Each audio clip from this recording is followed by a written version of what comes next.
We're gonna react to the fastest baseball player of all time, and we're gonna start right now.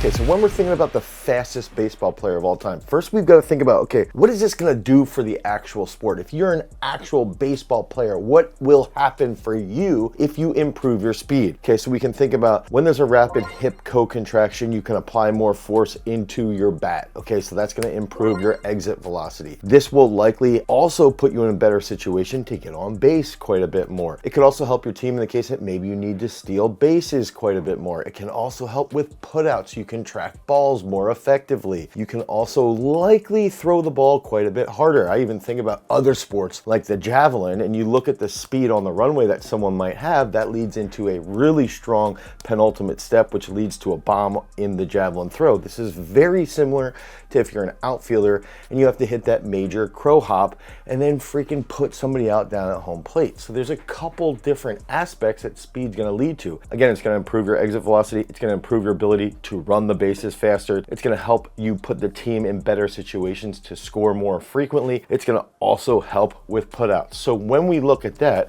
we can start to think about, okay, who or what athlete can we sort of model ourselves off of, and how can we understand their technique and study what they did on the bases or even out in the field? And that brings us to Rickey Henderson, an absolute savage. He had over 6,000 putouts. He had 25 seasons in the league.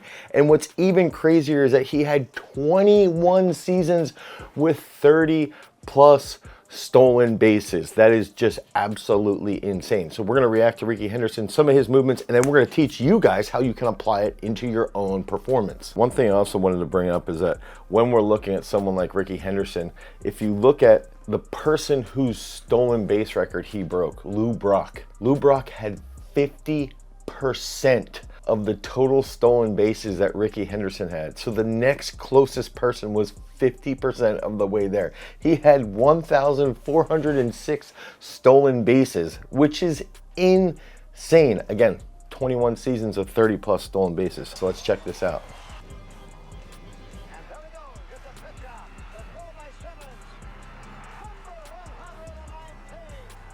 $119. So I want to just go back. If we go back here and just watch, I want to see this in slow motion so we can actually just check out his acceleration patterns here. Okay, so you can see here he drops that left knee.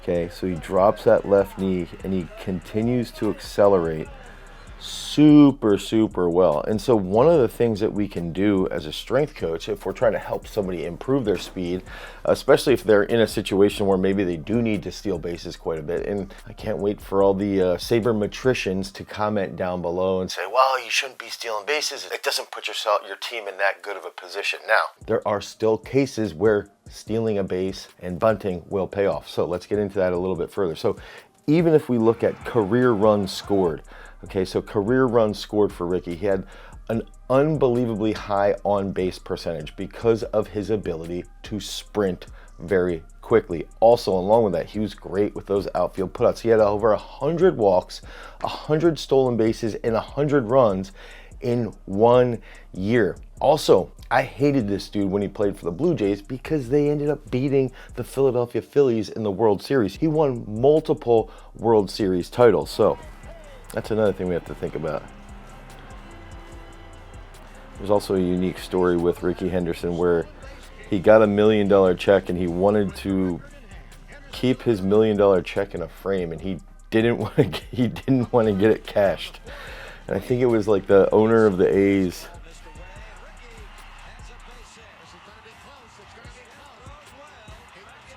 Ooh.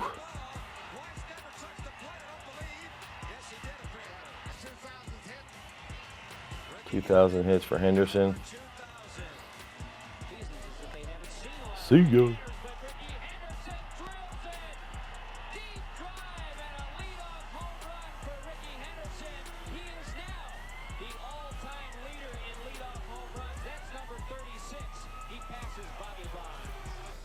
All-time leader in leadoff home runs. Now here's a crazy play here, okay?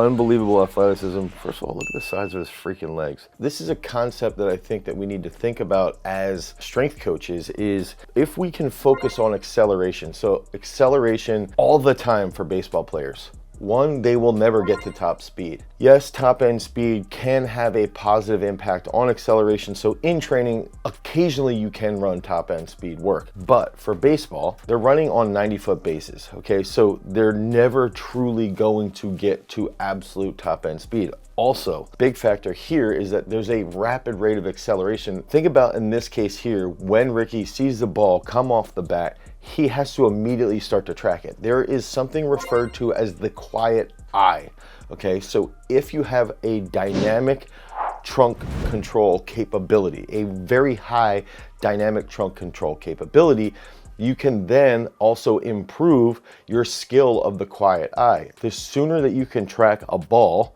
okay, the quicker you can dial in and start to block out all the noise, all the visual noise around the ball, and then you can start to make those calculations. Another big factor is that if you're training acceleration rapidly, or you're training acceleration frequently in the gym, and you're focusing on that, that forward lean, that knee drive, pushing into the ground to get that ground reaction force, now that's going to lead to your ability to make that calculation earlier, get to the ball better, and also you're going to take a little bit more risk because you're going to have greater faith in your physical ability.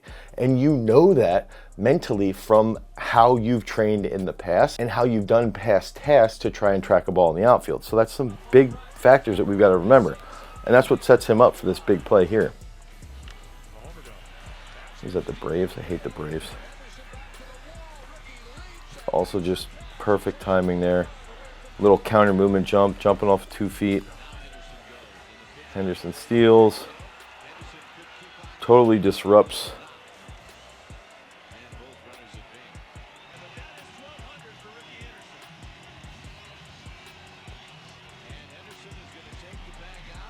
Dude, look at how old he was. He had 1,200 career stolen bases there, and he had 200 more. This is a great angle there, so let's go back. Let's pause this. I want to check this out in slow motion so that we can also just remember and focus on this footwork, okay? If we can see this acceleration pattern, we can learn from it. You can see he digs in that left. He's going to turn the hips here. And this is honestly very, very similar to route running. Okay, I'm thinking about somebody like Edelman, Julian Edelman. Opens that right, drives off the left there. Sweet old Mizunos. Pushes from that full foot. See that forward lean, keeps the head down. That's another big thing, is keeping that head down, that chin down. This is the drive phase for sprinting out on the track, okay? It's all gonna be the same carryover. It's the first 15 to 20 yards of a 40. That's what he's focusing on, that's what he was perfecting. And if you notice when he planted from that full foot, that left full foot, that's essentially if we're running a 5-10-5, that's how we should be planting to come out of those cuts. So we can take visual evidence of Rickey Henderson on the baseline, look at how he ran, look at how he performed, and then apply that today. So even if we're dealing with some type of baseball players today, we can work towards those rapid rates of coordination, increase peak velocity, improve rate of force development. That all is going to factor into greater impulse expression. That's stuff that we do inside of our app, Peak Strength. Again, if we're training a baseball player, and you guys can head over to peakstrength.app, the Google Play Store or the Apple iOS Store, you can download Peak Strength and select that you want to train like a baseball player. We're going to focus on things like a hang power clean into some type of potential contrast training where they're going to do front squat with box jumps on impulse day to help improve their athleticism and to help them run faster. Now let's check out the rest of this here.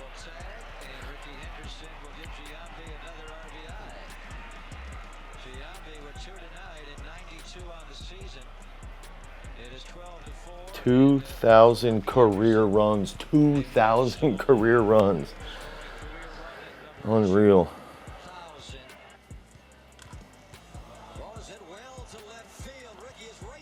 This is what I'm talking about. He sees it off the bat early. He can make that read. He can track it immediately.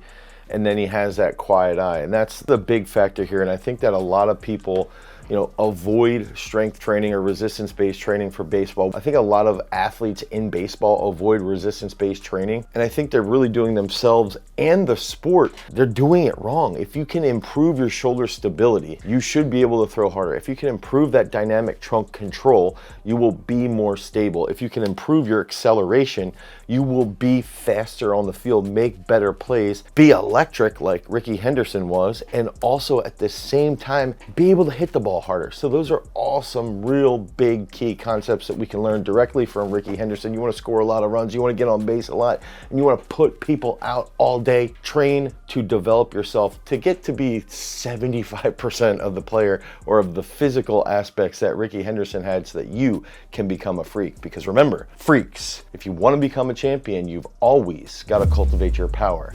Peace.